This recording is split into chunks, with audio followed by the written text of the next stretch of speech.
Chocolate flavor nga ang pa-order natin ngayong araw. Kaya naman kahit naulan ay nag-prepare na tayo ng ating butter mixture at may umorder sa atin ngayon ng mini donut. At ang ginamit ko ngang mixture ay pancake mixture. Mas maalwa na talaga tong gamitin kaya naman ito na lagi ang ginagamit ng motherhood nyo. Dito ko kasi na-achieve yung fluffy at softness nung kanyang mini donut.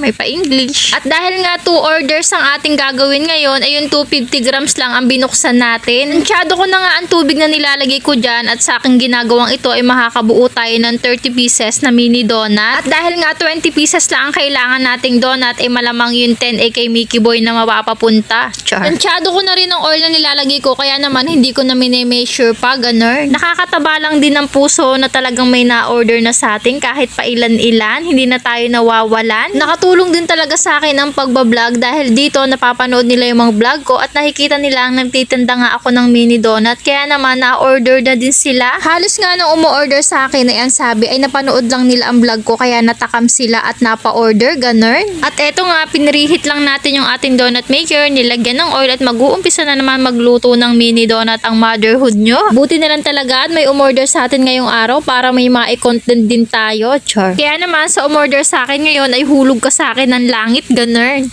At nang dahil din sa'yo ay makakatikim daw uli daw si Mickey Boy ng mini donut kaya thank you rin daw. Anyways, may napapansin nga pala ako dito sa ating donut maker. Dati 2 to 3 minutes luto na ang mini donut mo. Pero ngayon nga wala pang 3 minutes parang matutusta na kaya tinatanggal ko na agad. Parang mas mabilis siya ngayong makaluto at parang nga makakasunog pa kung hindi ka nakabantay, ganun. Masyado ata nagpapa-impress, ganado sa buhay. Char. Nakakatuwa nga lang at sana'y magtagal pa ang paggamit ko ng sulit naman ng aking binili dito. Hindi ko na nga po yan binabaligtad at lutong-luto na rin naman yan. Natutusta lang talaga ang ilalim, ganun. Buti na lang talaga at nakapasyal ako sa grocery no isang araw at nakakita kami ni Papa Bernard ng marshmallow, yung maliliit kaya naman binili ko na. At least may pandagdag na tayo sa ating mga toppings. At eto nga po, tapos na agad ang ating mini donut at ang bilis talaga makaluto ngayon ng maker natin. Kaya naman pagkatapos nito ay yung syrup naman ang ating gagawin. Chocolate flavor nga ang ating iluluto ngayon at naglagay na ako dyan ng fresh milk at chocolate bar. Hindi ko na nga po naipakita ang pagbibideo ng pagluluto dahil nagmamadali rin ang motherhood nyo na hindi abutin ng malakas na ulan. At ngayon nga po ay mag-uumpisa na tayo sa pagdidip. Naipakita ko na rin naman sa inyo kung paano tayo magluto ng ating mga syrup kaya naman alam kong alam nyo na yan. Buti na lang talaga at puro chocolate ang order natin ngayon kaya naman hindi mahihirapan ng motherhood nyo, dire-diretso lang. At habang ang ginagawa ko to ay naaamoy ko tong aking ginagawa ay napakabango. Kayo ba amoy nyo?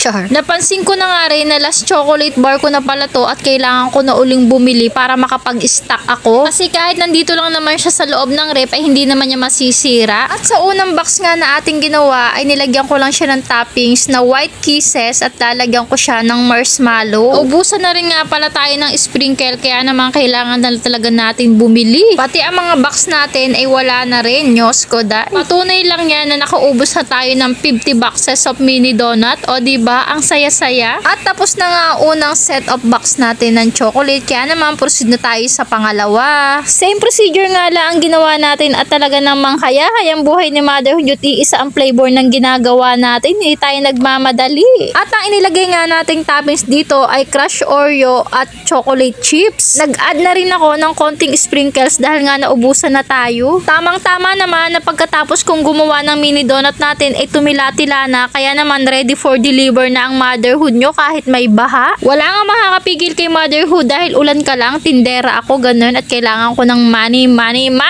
Char. At syempre, excited na motherhood nyo dahil ang dideliveran ko nito ay ang aking kumare. Tagal-tagal na nga rin kasi kami hindi nagkikita at ang sabi pa nga niya isama ko si Mickey Boy kaso nga ay naulang kaya naman ako muna. Dito nga lang ito sa may Villa Verde at nagdi-deliver naman talaga ako dito. Sa likod lang to ng bahay namin kaya lang wala nang daan kaya naman kailangan mo pang umikot. Tamang-tama nga at ilang araw na rin ako hindi nakakapaglakad-lakad, wala nang exercise. At nandito na nga ako sa aking magandang kumare para i-deliver ang kanyang 2 box of mini donut. Nag-crave daw kasi siya sa mini donut kaya naman ako daw ang una niyang naisip. O diba? Thank you kumare.